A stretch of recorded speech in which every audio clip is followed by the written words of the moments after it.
edition of Friedman Adventures. It's a very special show because there's a really big show that's going to happen at the Orange County Fairgrounds here really, really soon. And Bill DePriest, Mike Bohn, it's great to see you guys. What's up? Nice to meet you. Good to have you guys here. Man, I looked at the vendors for the show, and honestly, you want to know the truth? I looked at the first page, and I go, "Whoa, that's pretty darn good." And it was A and B, you know? Yeah. And then I go, "What the hell?" Yeah, it's looking good. Wow, you guys got a tremendous. You got to be thrilled with what you've been able to accomplish in such a short period of time. Yeah, we're very thankful for the support from the industry. It's been extremely exciting to see all of the big brands, and the one thing that we're extremely proud of is also bringing in the smaller brands and the mom and pop guys with their special products that they've made, their individual boat owners. Like I said, the big products are awesome, and we have them.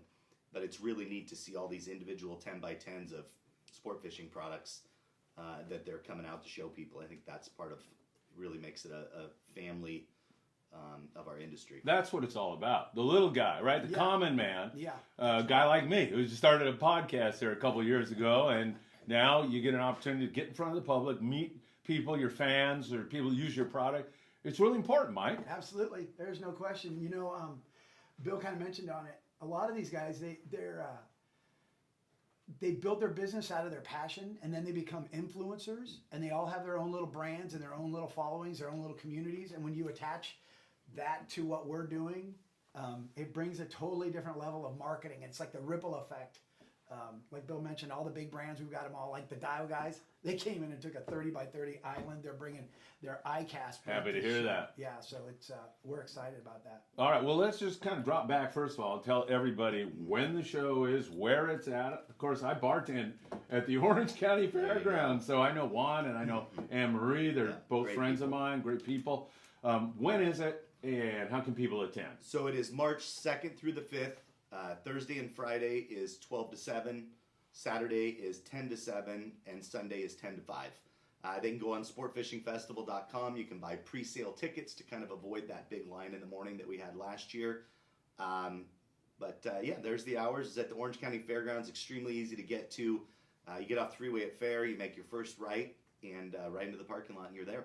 I love that place. It's a great venue. It's such a nice, clean, beautiful place. Parking is super easy, really accessible. And I hear they have some really outstanding bartenders there. Yeah. We heard that. We're gonna have a few that they want to fire. Matter of fact, actually, we're gonna have bars everywhere this year because we brought in Cutwater Spirits, and they're our presenting sponsor this Oh, year. great! So they're taking over big time. It's going to be awesome. It's going to be fun. Oh, fantastic! Yeah, I don't know what to do. Walk around the show and interview people all day long or bartend. I think I'm going to pass on the bartending this year and walk around and just do constant podcasts promoting the show and the people at it. That'd be cool. If you guys won't throw me out. Yeah, no, you're welcome. You sure? You're welcome.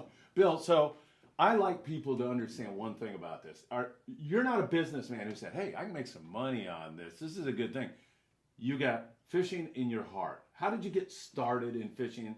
Why is it so important to you? And why is it so important that everybody out there listening to the show go to the show and catch the bug?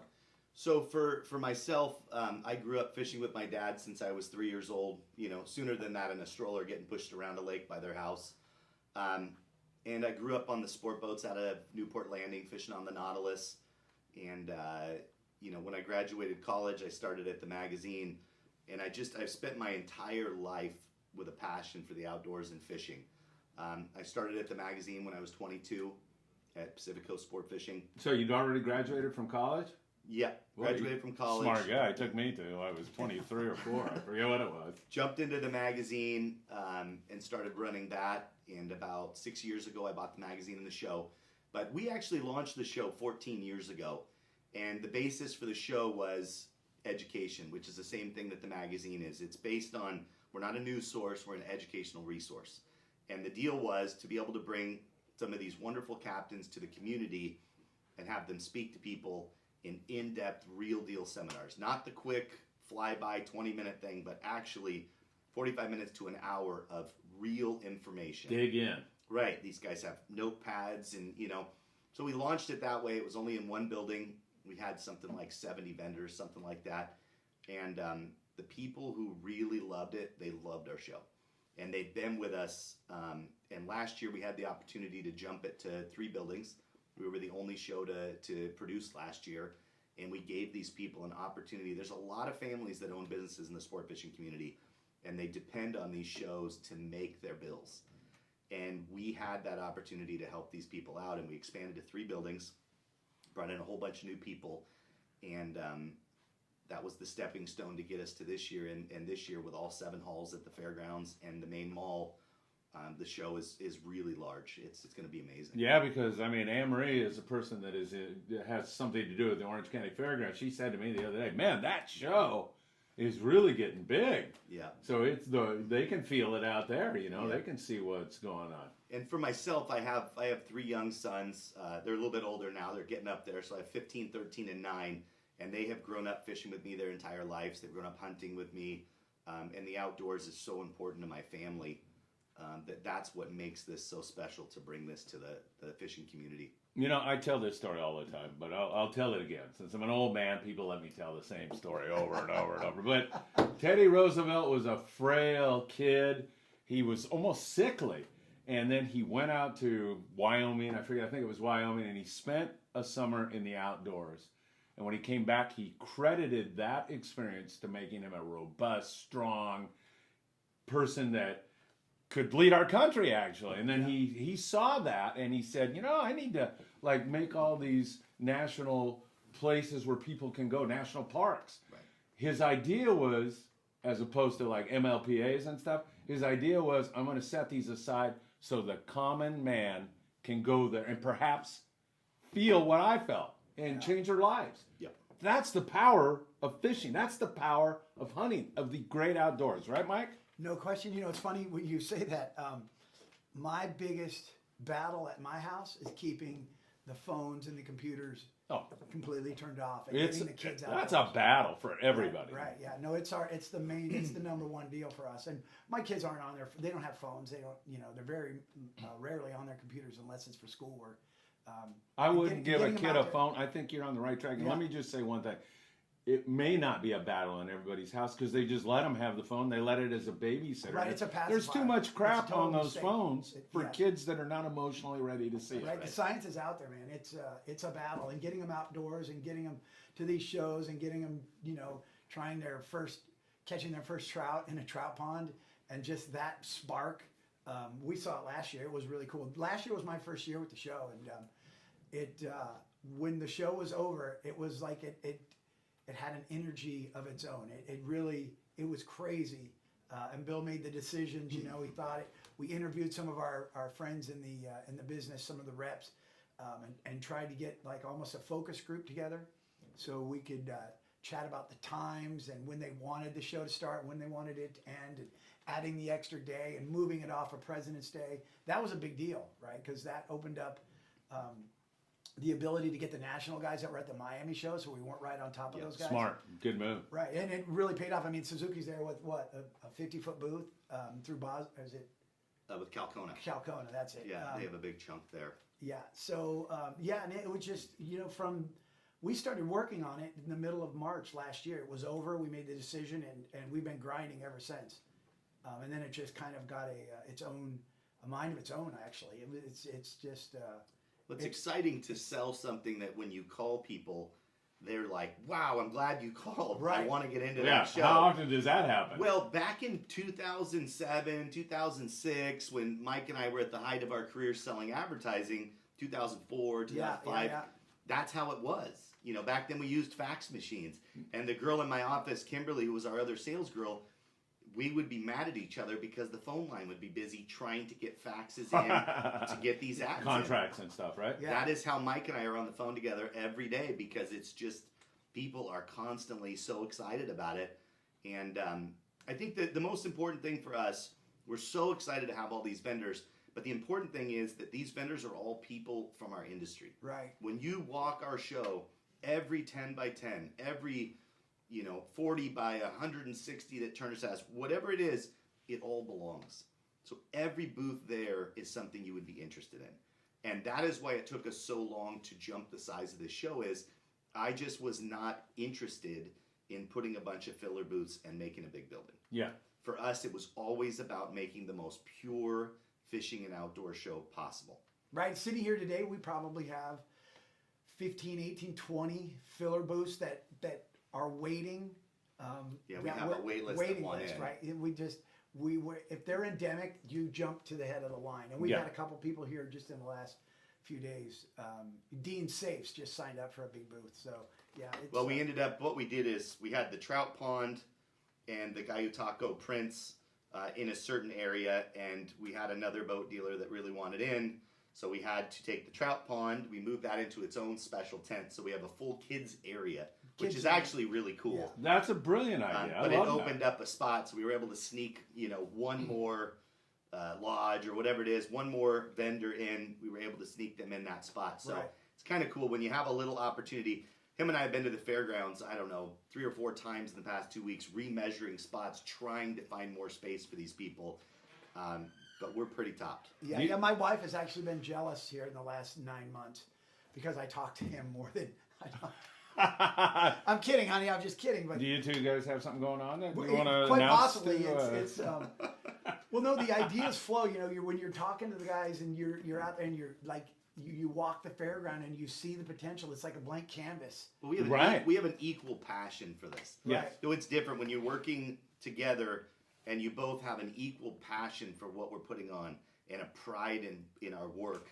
It's amazing. It makes a difference, doesn't it? It does. This 100%. guy, though, I got to tell you, I've known Bill for a long time, since probably the late '90s, early 2000s, and we were competitors a little bit when I was at Western Outdoor News and he was doing PCS. You don't really, we knew each other and we'd say hi at the show and stuff. We'd walk by, I'd visit him at his booth. I always talked to his dad, at the subscription booth and stuff. And then you start to work together and you find out a totally different dynamic. The guy is like, he's the publisher, he's the editor, he writes, he does it all. And then most people, nobody knows probably, every single one of those posts, we've been doing 2 a day since September. Right. He writes. Every one of them is a new, fresh idea in the morning. And that's when I went, wow, this is really, really, really cool. And when you started doing that, people saw the engagement of those. And every day there was something new and something fresh. I think it's made a big difference. It had a real good ripple effect in the community. So a lot of these guys that are watching us right now, they're going to want to go and see their favorite sport fishing landing. Sure. Are they going to be there? So we have had an amazing outpouring of support that we are extremely thankful for. From all of the landings, from H&M all the way up through Santa Barbara, just about all of them are with us. And we have an amazing section of charter boats and long-range boats and landings, and it's just been an amazing growth section of the show. And it's something that means a lot to me because I grew up on the sport boats, and that is where I learned how to fish. I fished with some of the old-time captains and like who are those guys? Like Brockman, are you talking about? Well, yeah, but Ed McEwen on the Pacific Queen. Me too. I love Eddie. So Eddie was probably the most influential on me in fishing tuna growing up in junior high and high school. I was on his final trip that he ran on the Pacific Queen. Wow. How old are you? 42. Well, you're a young guy, but yeah. Go ahead. But I just Eddie was just a remarkable guy. I grew up learning from these different guys. Buzz Brisendine, I caught my first big eye tuna on the Prowler.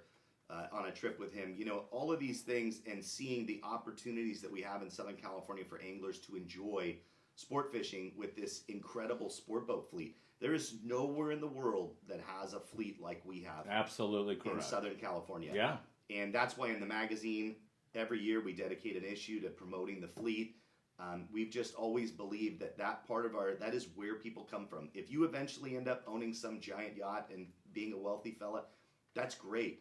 But most people are introduced through sport boats. No matter if they stick with it their whole lives or if they end up private boating, that is the start of just about every angler in Southern California. Yeah, I couldn't agree more. And the fleet, you look at the long range fleet, the service, the food, it's absolutely amazing what they do. Yeah, and it's fun too, the focal point, I shouldn't say the focal point, but the one building where the landings and a lot of charter boat guys, Fisherman's Landing has a big giant tackle shop there. Yeah, Fisherman's Landing Tackle is the first tackle store when you come into that building. Yeah. So that whole area will have a nice big, really a good feel for San Diego, all the way up to Santa Barbara. Our goal is to represent the industry that Mike and I have made our livings in since we were young in the most positive and professional way possible. And that's what we feel we're presenting to the public. Yeah, I don't know why you chose to be on this show if you want to be professional, though. Well, that was a big mistake, Bill. What's wrong with you? Danny Cadota is going to be on here in a little bit, and he tells me all the time his granddaughter is nuts about just going back and catching fish. And maybe that's the spark that draws a kid into fishing for the rest of their lives. That's not, I mean, you could say it play out with Danny, right? Yeah, I think at the end of the day, it's what we talk about with customers being able to talk to their people. It's that touch point. It's that period to talk to these people and get face to face with them. And that experience of maybe it's at Santa Ana River Lakes. They'll be at the show. Maybe it's at the Trout Pond at our show. But it's that one experience that lights that fire for these kids that now our army, our core of fishermen that protect our area, that protect our resources, that look out for the fish populations and stuff, we grow that community every time we light that new spark. Absolutely. And, you know, I think this is a really good time to talk about something you just brought up. Some people in the public look at fishermen as these evil people who are out there and they're throwing fishing line in the water and they're killing everything in sight. And it's the exact opposite, isn't it? The biggest thing is if you don't have any skin in the game with a resource, if you don't enjoy that resource, if you don't involve yourself in it, who are you to protect that? The person who's going to protect that is the person who enjoys that resource. So that's why fishermen, 100%. hunters, they are more interested than anybody in making sure that the populations are okay.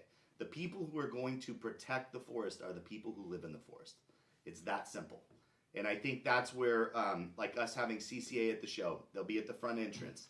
They have their $60 package that gets you in the show and gets you the 1 year membership. It is so important that we have these guys involved for this new 30 by 30 that's coming out, that they are coming for us. And we need to continue to fight that. And, you know, CCA California is there to defend that. And we all need to be involved. And that is a high recommendation, is to get involved in that if you want to continue fishing here and you want to continue to use our resources. And show that fishermen are good people, because they are. Look, I go on here and I say, hey, we're going to send some stuff to Mexico. Can anybody bring down some stuff? Now, this has turned into like another full-time job. We've received so much that. My lobby is full of bags. And There's I got probably 20 50 of times. them. I got 20 times more Yeah, in a that's warehouse awesome. at Yeah, that's Gallagher cool. Staging in La Mirada. It's crazy. So I mean, you see that happen. Anytime somebody's sick, people are willing to rally. chip in. These are really good people. I'm convinced now that if I see a PhD behind somebody's name from Harvard or a fisherman, I'm convinced you're going to get a better, more sane answer from the fisherman than you're going to get from some guy who's been indoctrinated for the last. I don't want to get too political here, No, but that's how I feel about it. No, but I question. think if you look, we're three men that have made our living in the industry since we were young. And I probably have met the nicest people I've ever met in my life in this industry. I can name probably one or two people that were kind of a disappointment. But beyond that, everybody in the industry has been so kind, so supportive, so respectful. We're just so thankful and so proud to be working with all of them. I shouldn't let the cat out of the bag, but since we're just, it's like, that's what the way these conversations go on Friedman Adventures. You forget there's a camera there. But I was down in Mexico for some meetings with some government guys down there, trying to figure out some stuff. And then one of my friends down there, Victor from Blackfin Sport Fishing, I said, Victor, here, you know what we need to do? Let's do a thing, fishermen, mundial around the world, or Mexico and America. Let's come together and let's do a beach cleanup on some date, maybe Earth Day or something like that. Sure. You guys are doing it in Ensenada, San Quintin. We're doing it up here in Huntington Beach, up in the Santa Monica Bay. Let's make it clear to the public that fishermen are good people interested in the environment. So I'm working on that. That'd be a good thing. I'd like to get you involved. Yeah, It's a great for sure. idea, don't you think? Yeah, I just Even if it's a bad idea, tell me No, it's it's a great. great No, it's a good idea, idea. but I think there's just false information. I think Right. that's the hardest thing nowadays, is that it's very easy to spread information, false or true, and it makes it extremely difficult. I think the most important thing is get out and invite your neighbor kid and your neighbor to come fishing on your boat. Invite them out on a trip. Introduce people to our passion, what we have grown up with. The life that I've lived in being able to travel all over the world and take my dad all over to catch everything that he's always dreamed of catching. That is where my joy comes from. Well, speaking about fishing around the world, I love jumping around. I love Mexico. I fished Costa Rica. I caught a wife down there 30 years ago. So running around the world is fun. If I go to the show, am I going to be able to visit booths where those kinds of opportunities are made clear to me? Yeah, everything from the Amazon to Panama, Tropic Star Lodge, Costa Rica, Crocodile Bay, up through the Yukon. I mean, there is coverage for everywhere. And I will tell you, I love fishing locally. I do. It's been my passion. It's where I've grown up. But I do believe that the memories we make on some of these fishing trips are forever. So I am highly recommending taking some fishing trips. That's around the world. I'm going to ask both you gentlemen this question. I'll start with you, Mike. Best place you fished out of the country? Most memorable experience, or has it been many? No, it would be a long time ago. I went to Santa Rosalia in December. Oh, wow. And did the surface iron thing with Jeff Tavey from an old friend from Anglers Marine. Yeah. That was probably one of the coolest trips we've ever done. What were you catching? Big cabria and yellowtail on surface iron. On the beach, or you went out on a... No, right along the beach. Oh, that is beyond insane, isn't it? Yeah, it was awesome. That was probably my best trip. Diego Nuno is a deckhand on the Royal Star. He was born on Cedros Island, and he now lives in Ensenada, but he's mostly on the Royal Star. But he called me not too long ago. In fact, I saw him during those meetings, and he goes, "Man, come on, let's go fish cabria from the beach in Gonzaga Bay. Or we'll go to Bay of LA." That is like heaven, isn't it? Catching that great a fish off the beach. The quality of it. The golden groupers that we caught. That's pretty cool. Yeah, those were really cool. Bill, what's your best and most memorable? So for me, this is going to be a long one. Yeah. So all right. I can't do this easily. So how I look at it is, it matters what type of a trip you're looking for. Yeah. Okay. I have done trips that are bucket list trips, that are goals. So, going to Australia, fishing the Great Barrier Reef for 7 days, I got myself a fish over 1,200. My dad won right around 1,000 black marlin. Wow. I was catching coral trout when I was there. We caught those too, but they had other names for them. But so doing that trip, amazing. Totally would recommend it. Is it something I'd want to do every year? Maybe not. It's extremely rough weather there. It's a bucket list. It is a goal. If you want to just go catch fish and have a great time, Sitka, Alaska has been a great stop for me. Prince Edward Island, another one of those bucket lists. Catching 1,000-pound bluefin tuna, hand feeding them off the side of the boat. Amazing experience. Panama for a variety. You want to catch black marlin, roosterfish, wahoo. Costa Rica and Panama, I mean, that is the place. So there's all these different varieties of experiences with travel. It's not just about the fish in some destinations. And some destinations, it's strictly about catching that bucket list fish. So I would say if I was choosing to go with my friends and enjoy a bachelor party, I would probably do Sitka. Because you're going to catch a lot of fish, you're going to sit back and relax, or Panama, Costa Rica type. You're going to catch a lot of fish, you're going to enjoy yourself. If you're going with a buddy and you want this... Did he answer the question? Did he answer the I'm question? answering, I'm getting there. What was the most memorable Well, trip? he said it was going to be a long one. Yeah. And if it's a bunch of things, then that's okay. Don't let him pick on you, Bill. Smallmouth? I don't understand why you brought him now. He's picking on you. I have too many. I think it's hard to say a best trip. I think spending... It really is. Spending But we've quality... been fishing our entire lives. When you asked me the question, it was like, pow, Wow. Santa Rosalia, because I remember So the for me, watercolor and the surface iron and just the setting the hook. Yeah. For me, it's the memories of standing with my dad. And, There you go. It's just that to me, I got to do I think I've told this story and people probably don't want to hear it again, but my dad, I had I want to hear it. 4 brothers and sisters, including myself. And growing up, my dad took care of all of us. He put us through college. He got us, made sure we had cars, made sure we had good insurance. And he couldn't afford to do these long-range trips and things that he had dreamed about. Because he was sacrificing. That's right. Yeah. So as soon as I got the job at the magazine, my goal was, we did a 10-year run together, that I took him to do everything that he would want to do while his health was good. So the first thing we did a 16-day trip with Andy on the Red Rooster, got him a 200-pound tuna. Wow. Then we started from there. We went crazy. We went to Alaska 3 times. We did bluefin and Prince Edward Island. We did Panama 8 times. We did the Great Barrier Reef. I took him to accomplish everything. Got his first swordfish in Florida before we started doing it out here. My goal was for him to receive everything that he had given to us back, and that was my number one goal. For 10 years, I took him all over the world.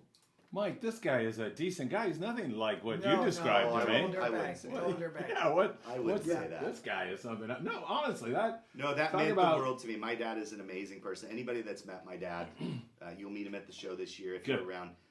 He's I'll be just around. an What are you incredible talking about? person. I mean, him and I were sitting in the car yesterday, and I told him, I said, you know, when you pass away one day, there will be nobody to say anything negative.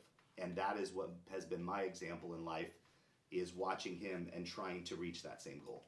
You know, and we're talking about this father-son or father-kids kind of relationship from fishing. Same thing with me. Yeah. Probably about we get together for, I went to Patrick's wedding recently and stuff, but most of the time it centers around one thing: fishing. That's right. Yeah.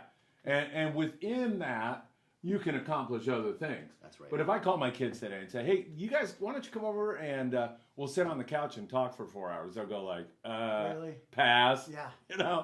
But if I say, let's go fishing on the half-day boat, on the three-quarter-day boat, we end up sitting and talking for 4 hours. Right. It makes it possible. That's right. It's such an important part, and connoting that, not to these guys, they all know it, they live it. Right. But to the general public, is a little more difficult. It's a daunting task in a way, because they think fishing is just a dumb hobby, and it's Yeah. not. Yeah. Yeah, and for us in all these travels, what I really accomplished besides the bonding with my dad and catching these amazing fish, which I'm very proud of, we learned different fisheries and different techniques that had not been brought out here. Yeah. So one of the big things when we were commercial fishing, we were helping a guy commercial fish in North Carolina bluefin, and they were fishing these ballyhoo.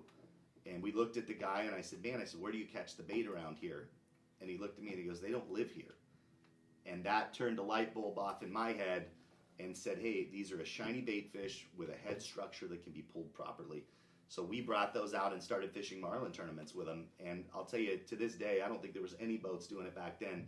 To this day, if you go out marlin fishing, I would guarantee you more than half of the boats have ballyhoo on the boat. Really? Yeah. Yeah, that is so. So it's things like that. that. It's the swordfish thing, learning back in Florida. Dad and I went back week after week to learn that fishery back in 2004, 2003, which ended up paying off in 2019 when we started really getting at that. But it's these different techniques, downriggers. You know, fishing downriggers in Alaska for salmon, you look at it and you say, oh, cool, that's for salmon. Then I went down and started fishing with Josh Temple in Puerto Vallarta back when the big tuna were really going crazy back then, early on. And we were catching giant tuna and big marlin off these downriggers. And I thought, man, we can do that. And Dad and I got our very first cow bluefin tuna on a downrigger in 2016, How 232 cool. pounds. And, you know, that's the thing is these guys think we've got to have a kite. We've got to have this. Well, we've caught them doing every technique possible. That is so interesting to go somewhere, learn what they're doing, and apply it to Well- where you're at, or try it, experiment, right? Yeah, so the ballyhoo thing, we took a mixture. So we took the Tropic Star daisy chains that we learned about in Tropic Star. We mixed that with circle hook rigging at ballyhoo, and we mixed the way we hooked the fish behind the boat with what we learned in trolling dead baits on the Great Barrier Reef. We took those three things together, took our jigs out of the water, and said for the next 5 trips, nothing's in the water but a Tropic Star daisy chain teaser and these ballyhoo, and we figured it out. And it became so successful because we were on a small boat, and when you're fishing in these marlin tournaments, you're fishing against 60-foot Vikings, 80-foot boats. These guys have stable platforms to watch in the binoculars and find fish. Yeah. We found we needed to get more successful behind the boat because we were not seeing the fish these guys were seeing. Right. And that's where the ballyhoo thing Wow, started. brilliant. I love it. Pretty cool. Just stuff that we've learned over time. you Yeah, know? I love it. So there's somebody out there right now, and they're like, I catch all this fish, but I'm not sure how to cook it. Is there anything at the show the cooking demonstrations, anything So like that? there will or- be Tommy Gomes from the Fishmonger Yeah. TV show. He's Yeah. coming out on Saturday. He's going to give a demonstration. I think more important than the cooking part is taking care of your That's catch. so true. So for us, we grew up on sport boats catching barracuda and bass that came out of the bag bent in half, and I Dried can't out. believe we Dried ate that out. stuff. To be honest with you, I look back and I say I would never touch a fish that has sat out in the sun in a bag for 12 hours. Yeah, you're and so then right. fillet it and cook it up. We did it. We did it all We the did it time. all the time. With albacore too. Now it's a fish hits my boat. It's bled. It's gutted. It's iced. It's packed in bags. It is taken care of so well now. And you notice certain fish that you weren't as hot on are really good. Yeah. We just didn't take care of them. Yeah, right. Absolutely. So to me, that's a really interesting topic that Tommy's going to talk about, and also finding different uses for these fish. So we find that we throw away a portion of the fish that we used to toss back and just keep the fillets, let's say. He's brought to the market using more of the bellies and using different fish for different processes. And that's our biggest thing, is respecting the resource, taking care of it. I'm going to take a fish out of the ocean. I'm going to respect the resource. I'm going to take every bit of what I can take off of that fish, and I'm going to respect what I did. And that is a huge deal for us. Yeah, Mike, I mean, that makes a lot of sense, and it's so true. I mean, some of the stuff you throw away all the time, I would have neighbors or people who would say, hey, save me this part of the, oh, sure, I don't want that, but now I want it. Right. The Well, collars, I've the been bellies. releasing my fish for like 30 years because most of the stuff I did for the last, I'd say 20 years was bass fishing. We had a house at Lake Havasu, and so most of the fishing I did. But it's good to be back in the saltwater scene. Yeah. I love fishing Mexico, as you know. Maybe you don't know. But I love going to Mexico. I drive across.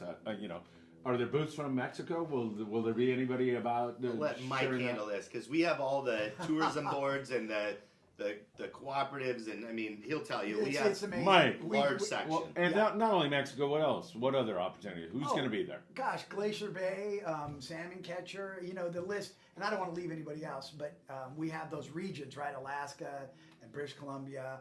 We have a lot from Loretto. Jonathan Roldan, he's kind of like a La Paz. loudspeaker down there. Great La guy. Paz, Cabo. A lot of that stuff is coming up. There's a lot of it. Yeah. And we tried to.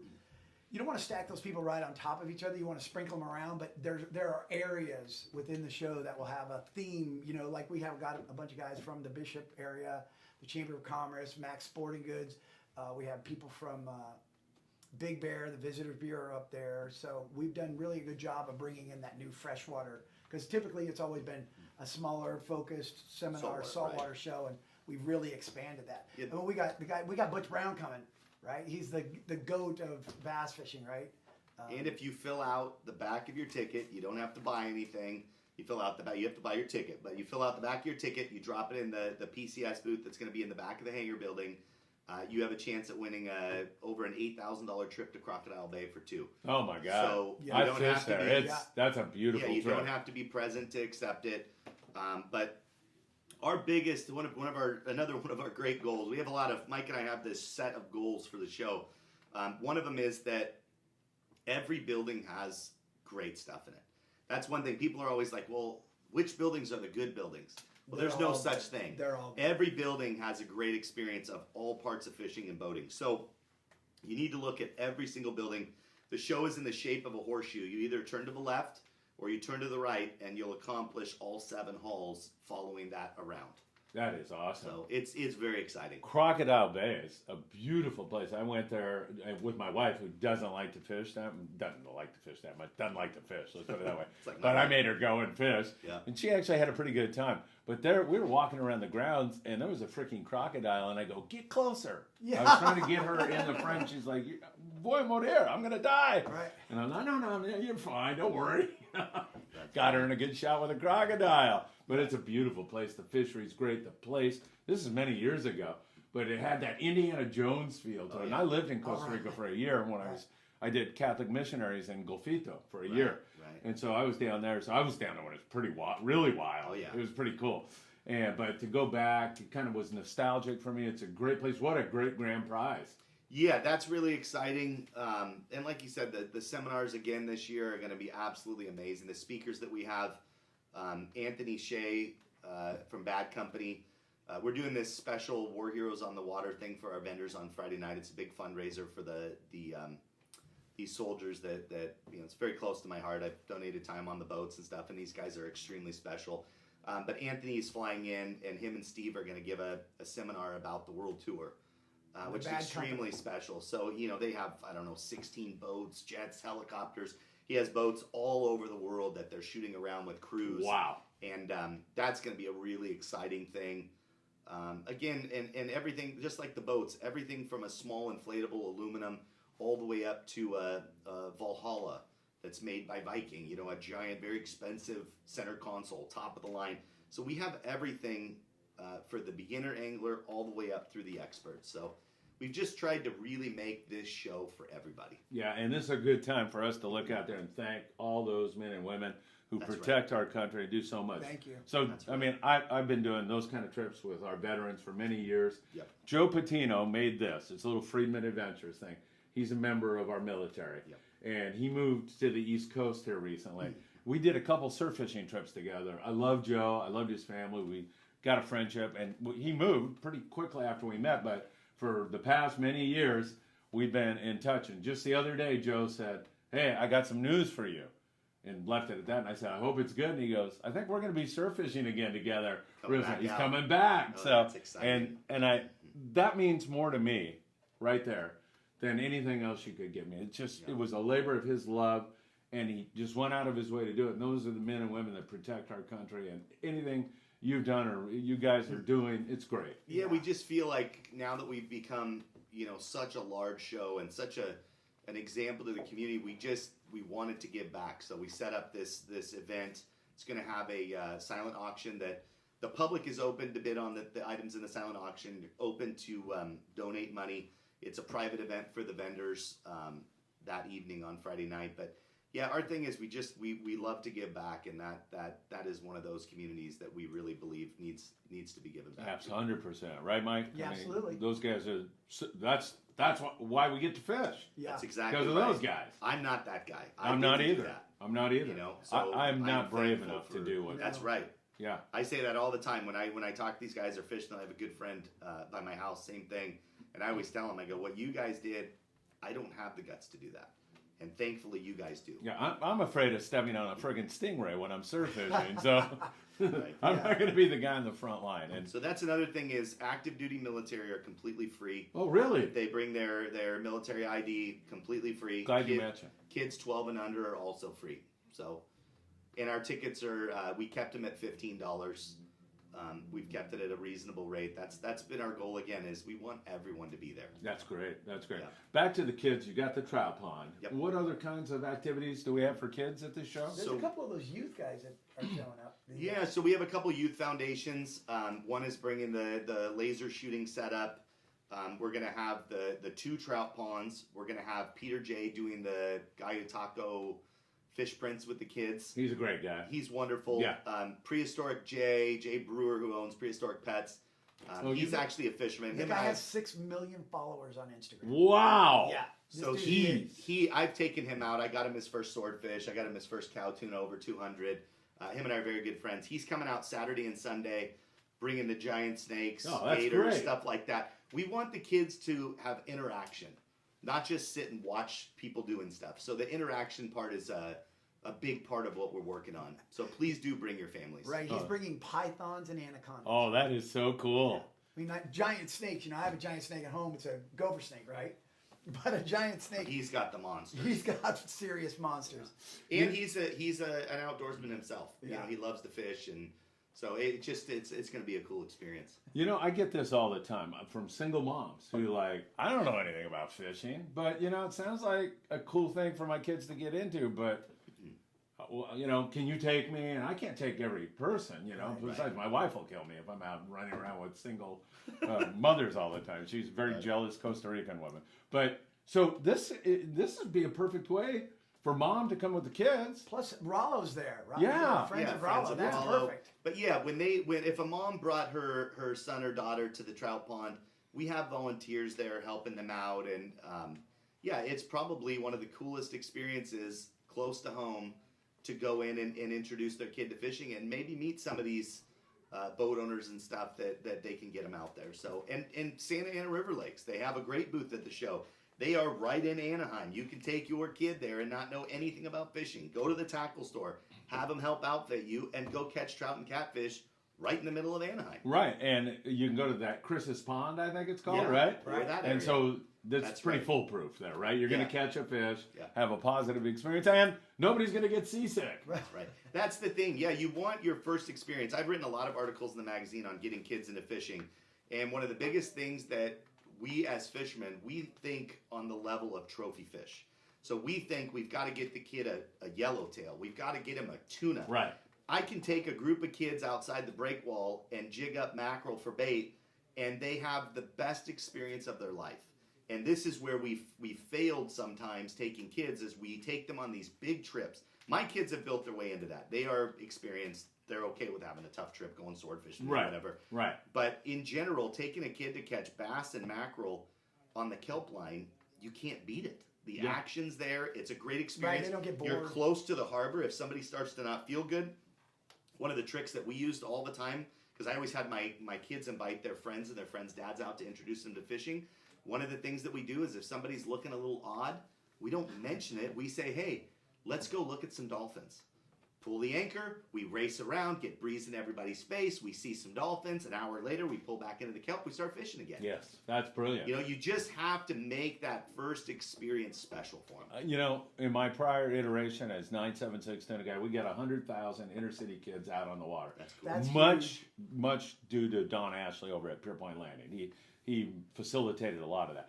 But I used to, in the beginning, I used to argue with guys. They'd say, hey, let's get these kids a white sea bass or a yellowtail. And I go, you know what? We're not leaving the harbor, number one. Right. And number two, we're going to have hot dogs and all kinds of fun stuff going on.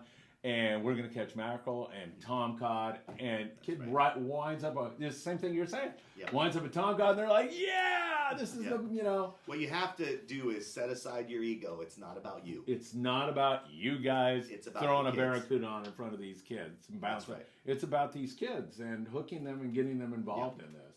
And that makes our sport so special and so important. We got to keep pushing at that. So the show starts when again? It's right around the corner. Are you going crazy or what? Oh, It's we're nuts. busy. We're Yeah? busy. So it starts March 2nd through the 5th. Again, at the Orange County Fairgrounds. It's 12 to 7 on Thursday and Friday, 10 to 7 on Saturday, and 10 to 5 on Sunday. Yeah, I'm going to be there throughout the whole show because there's just way too much content to pass There's up. a lot of vendors. Right? I mean, There's a it's lot going of to be vendors. so much fun. And walking through your show, I can just imagine how many old friends I'm going to see. Yeah. It's been a long time. And, you know, that is part of this is Community. everybody coming together It's and saying, community. hey, Joe, remember that trip we had? And It's community. yeah.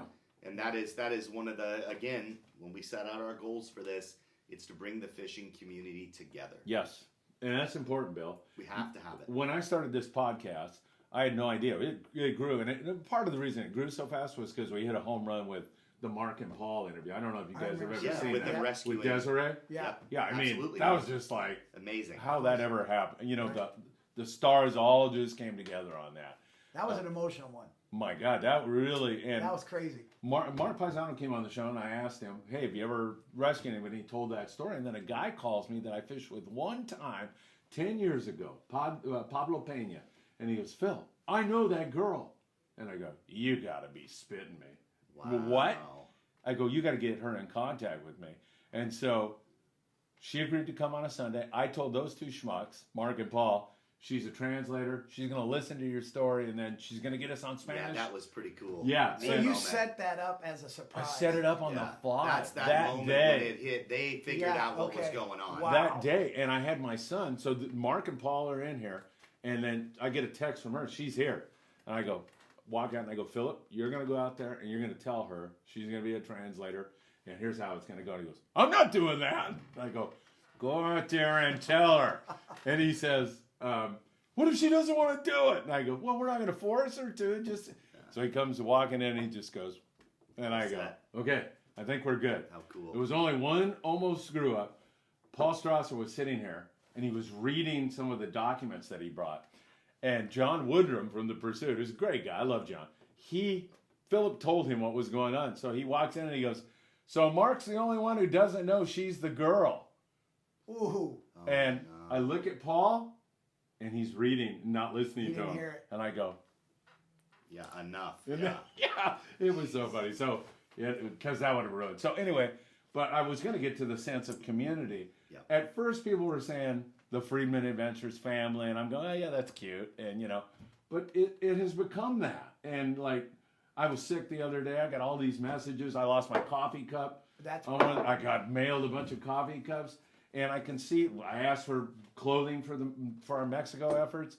All this stuff, it just reemphasizes what a great group of people these people really Fishing are. community is a great Yeah. community. Where'd you get your degree from, and what was it in? Cal State Fullerton, advertising Journalism? and marketing. Oh, okay. So I actually you actually studied something that was So useful instead of me, history. This is going back to kids. So I grew up, I have really bad ADD, and writing and reading for me as a younger kid was something that I wanted nothing to do with.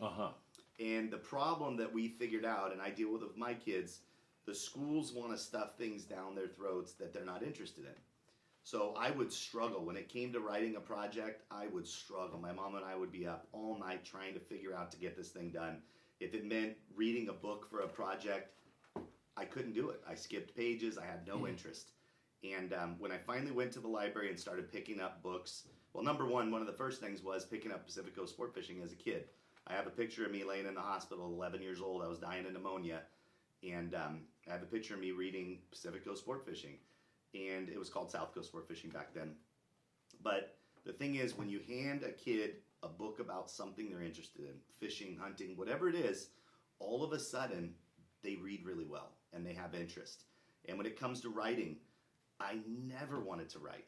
But once I started with the magazine and I started writing about things I was passionate about, that I cared about, I became a writer. And that is, I see with so many kids growing up, it is so important that we bring in material that is what they love, which is why introducing them to fishing, bring them fishing books, bring them books about fish. Have them write their paper for school about a fishing trip. And you'll see the difference in their work is tenfold. But it takes a teacher to believe in you, and I had a few like that, and that's to me that means a lot. Man, 100%, Yeah. right? That story I think resonates with a lot of people. I was the same way. My kids are the same way. I don't have a teaching degree because when I got out of college, they asked me to go back to my high school, and it was a Catholic school. So You went to Catholic school? I went to yeah, yeah. That might not be an endorsement of Catholic school, but I went there. And so I went back to Bishop Montgomery High School, and I taught there. And then I ended up in Costa Rica teaching. I ended up in Mexico, and then most recently in China for 3 years. Yeah. You're so right. And when I was doing lesson plans in China, I mean, you're teaching some dry crap sometimes when you're doing science, Yeah. you know, and in another language. And I'm like, how can I jazz this up, or how can I make this better? And me too. You know, if you gave me a book when I was a kid in grammar school about, you know, whatever, the heliocentric universe, I'd like, you know, I have no fishing, I'm in, and I'm reading more, and that's the goal, to teach kids to read, comprehend, because later in life they can continue to educate themselves. But I if think you throw the go ahead. old school thought was you have to drive this certain product to them to teach them, and I think the new school would be just getting them to read. Yeah, It's not what they're reading, it's that they're reading. I'll tell you both something. And I can tell already from you, and both you guys, you're both great parents. We're screwed when it comes to the way those kids in China are learning and the way our kids are being It's educated. changed. If you don't have good parents there, Yeah. you're screwed. It's rough. You have no idea what those kids over there know and learn. I mean, there's not one of those kids that I taught that didn't speak 3 languages perfectly. That's crazy. And I'm talking about 10-year-olds, 11-year-olds. And when they're out of school, they're playing the violin for 3 hours. Then they're, you know, doing something else. Yeah, I mean, it's just so important, the parenting right now, because I think our public schools are failing our kids miserably right now. Not all of them, but a lot of them. All right. Yeah, Yep. and so these kinds of activities, that kind of attitude you've got. Give your kid a fishing book and let him read it pretty soon. Give them a fishing magazine. Yeah. Give them Pacific Coast Sport Fishing. Right. Throw it to him and watch. You'll find he's in there reading it before bed, and he's actually interested in reading. The same kid that you could hand a book to that would fight you tooth and nail, that would never touch it. Yeah, exactly. So for beginning anglers, this is a show for beginners. This is a show for the guys in the middle, and it's a show for guys that have Up been to fishing experts. their whole I mean, lives. we have Steve Lasley talking on swordfish. Wow. There is no bigger expert on No. swordfish in the entire world, in my opinion, than Steve Lasley, and he's coming out on Saturday evening to do a specific swordfish seminar. You know, the type of people we have speaking. Again, if you are an expert, we have captains in the chairs writing things down while these guys are speaking, guys who run their own boats for a living, Taking notes? because we have such a quality group of people on the stage. You know, it's definitely a special experience. Hey, I think I'm remiss in asking you guys about your social media stuff. You're on Instagram, TikTok. Are you on all that stuff? Oh yeah. We have we're Pacifico Sport Fishing Magazine on Facebook, Instagram Pacifico Sport Fishing Mag, TikTok I think is the same thing. I don't do much on there. That's a young man's sport, but I'm on there. but I know. And so like Jay, who's a friend of mine, he's got Well, so would you let your 6 daughter? million You probably don't. No. No. Exactly. I- That's the reason no. I'm not on it. I So, got to set the example. I wouldn't be on any social media Right. if I wasn't doing business. Right. I don't think anybody I cares would about have- what hamburger I'm eating today. Right. I would You know? have to agree. Or but watching you work out or taking a Yeah, selfie yeah, in front. yeah. Come No. on. I will really? say though, over the last 6 months, we have made it our goal to try to promote as many vendors as we possibly can and tell their story on social media. So we've been posting 2 times a day since September or October, and it's not just the big brands. We're trying to write up every brand that we can get to. We're still 100 short. I mean, there's so many on the list, but we've promoted so many brands that the public has never heard of. Yeah. But they are sport fishing community people that are trying to push their new product. And it's so exciting. They don't have the money to spend on big advertising Right. and stuff. Right. And we've been able to Social tell media. their story. And that is pretty darn cool. It's such a double-edged sword because it's a magnificent vehicle. For me, it's been a great vehicle. Yeah. But you got so much crap on there. I So wouldn't much give a noise, kid a static. phone Yeah. anymore It's a until they're blessing- 18 a at least. blessing and a curse. Yeah. Yeah, it is. It is. I went into this winter, and I do the morning briefing every day, and so that's one thing I do. And then I started getting to the winter. I go, okay, I'm going to take a breath, catch my breath. Maybe you do it once a week or something like that. And then I just started going, wait a minute.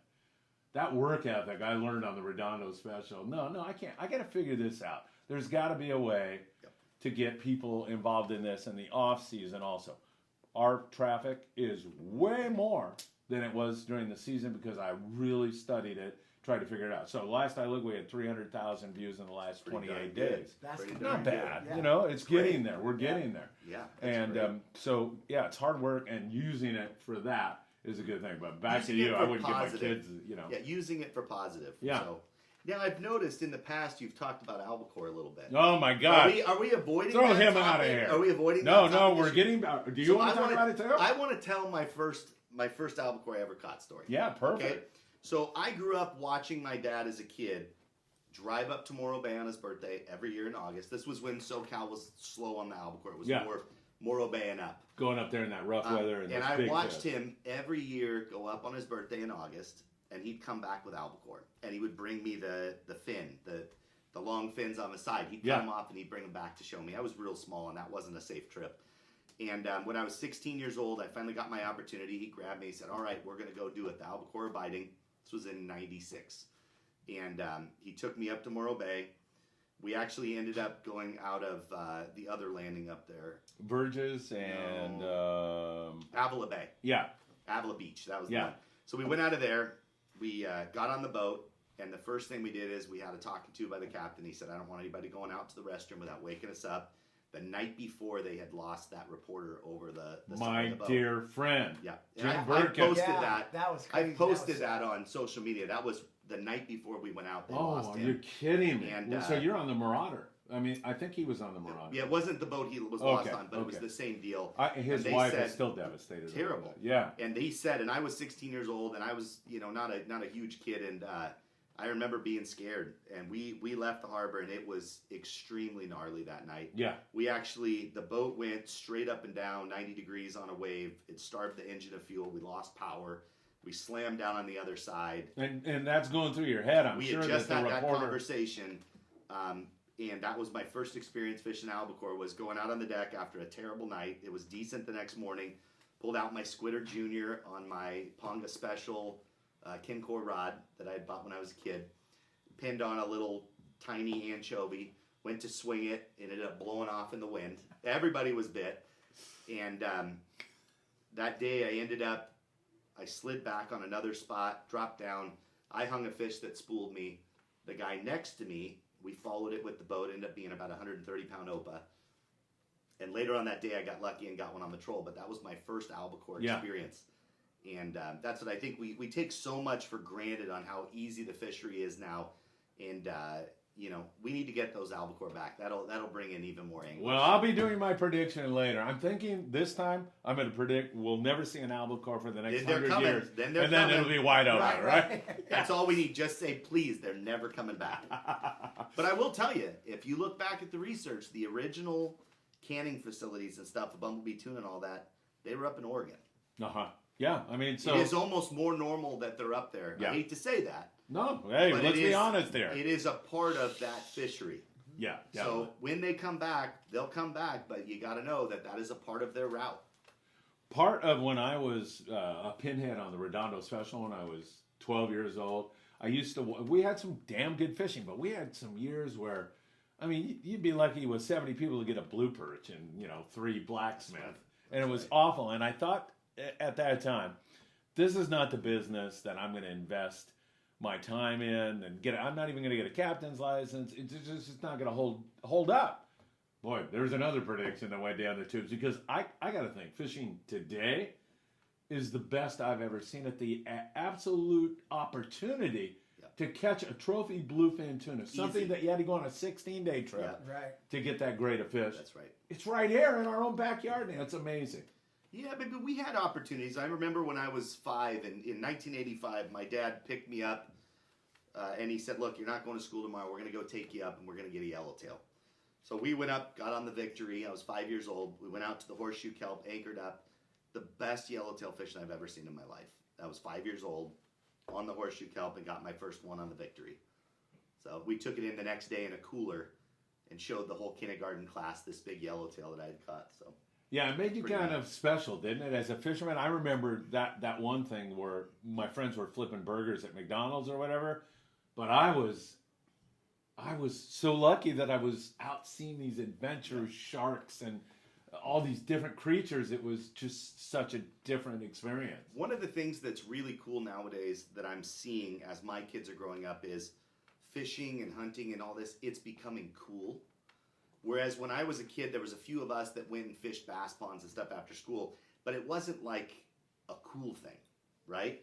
And now with these surf brands coming in with their different clothing, the Salty Cruise, the Dark Seas, the Pelagic, there's all these clothing brands that have cool clothing, and now these kids are growing up and they're wearing the fishing stuff. Now you walk to a high school and a fourth of the kids are wearing a Salty Cruise shirt.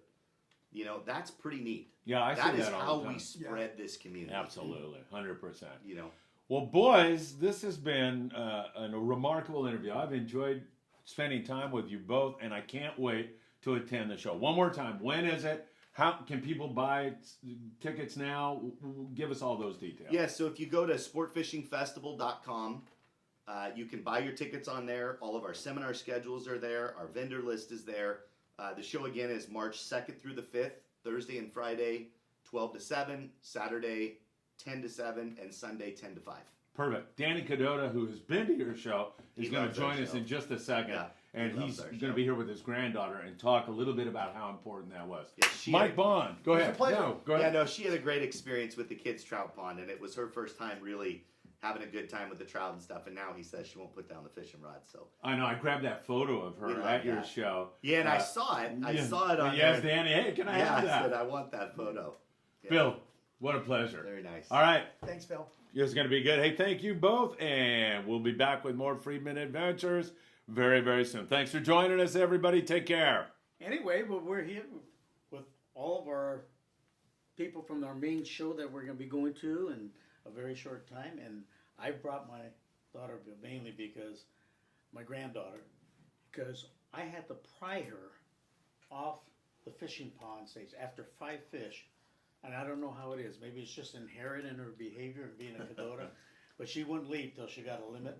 So she shook off her 5 fish. But it had such a huge impact that even on a daily basis when she comes over the house, all the grandkids, I bought like 13 Daiwa outfits for these kids. They'll go into my shed, grab a rod and reel, take it out to the waterfall. And she sat there for 2 hours and infuriated my daughter one day because she wouldn't leave. She grabbed the rod away from her, put her in the shed.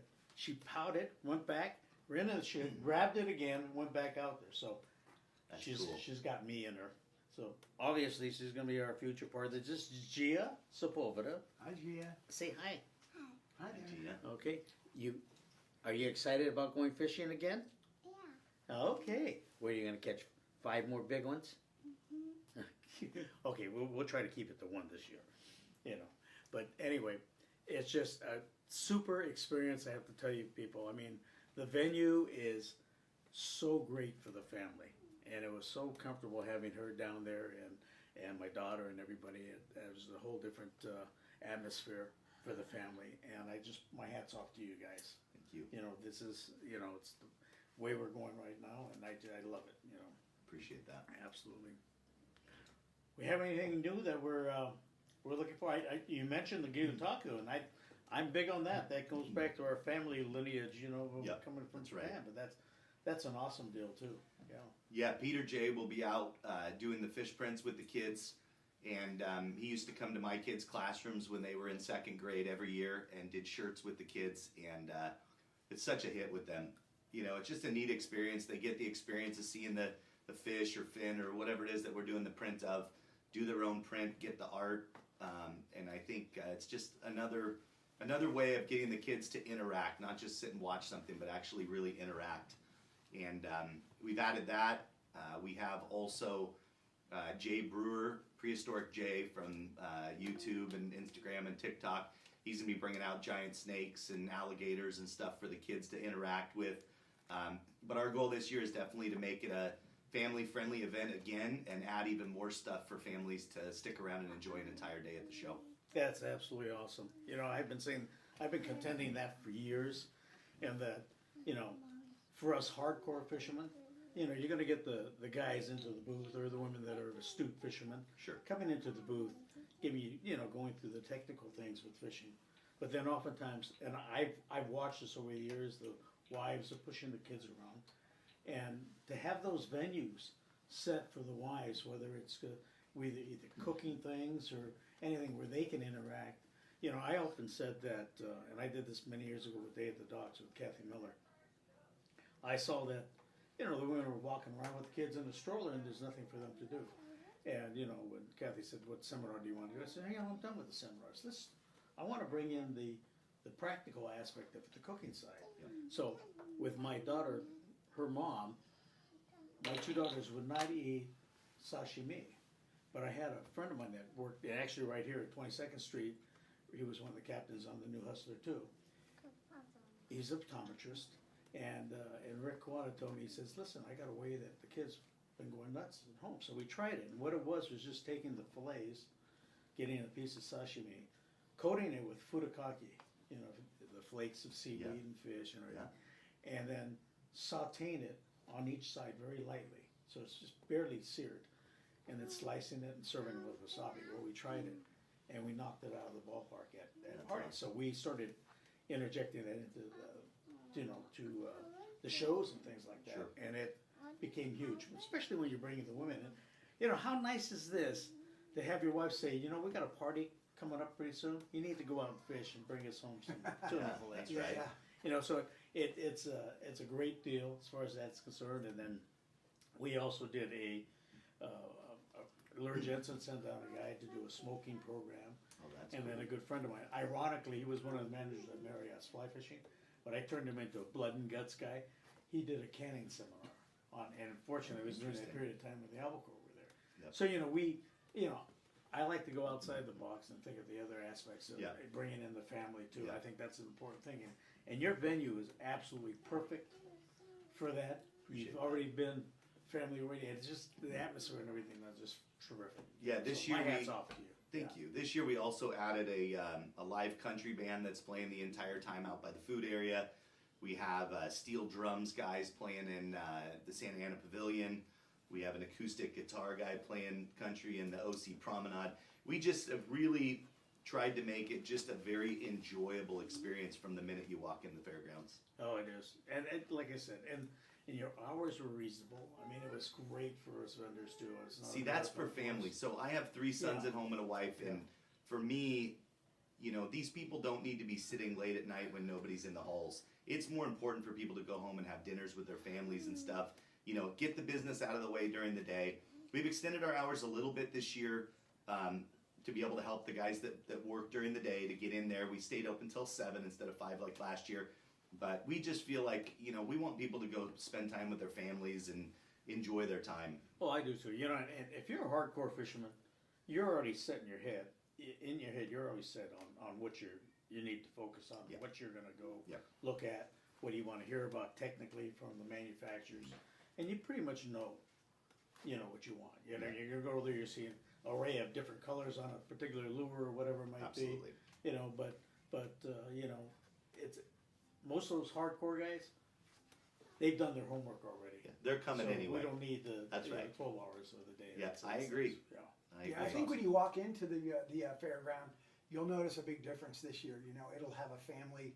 There's a lot more going on out there with boats and the trout ponds, and we have the Berkeley Kids Trout Pond, which they supplied a bunch of Shakespeare rods and reels for, and the little mouse tails to catch them on. So it will feel entirely different, and it will have that's a really festive atmosphere. Yeah, it's Well, kind of you know like entering the Orange County Fair. I mean, you're Right. entering the same gate like you would go to the Orange County Fair, but instead you're going to walk into 7 halls in the shape of a horseshoe with all the best fishing stuff. And down the center, there's boats and RVs and trout ponds, and it's just an entire experience, this year. So we're very thankful and very proud of what we put together. Wow, that's awesome. Well, that's what it's all about. It's about the family.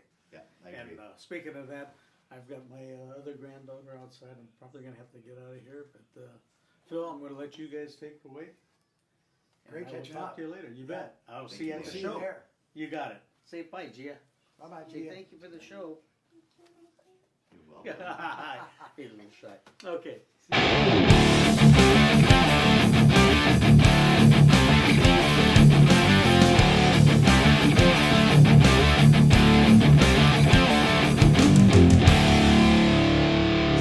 Sport Fishing, Tackle, Boat, Travel, and Outdoor Show is coming back for 2023. The PCS Show is scheduled for March 2nd, 3rd, 4th, and 5th at the OC Fair and Event Center. PCS has gathered a vast collection of vendors, seminars, and demonstrations from the top names in boating and fishing. Many of our vendors doubling the size of their booths. Numerous new manufacturers will be joining us, along with more retail shops to take care of all your tackle and apparel needs.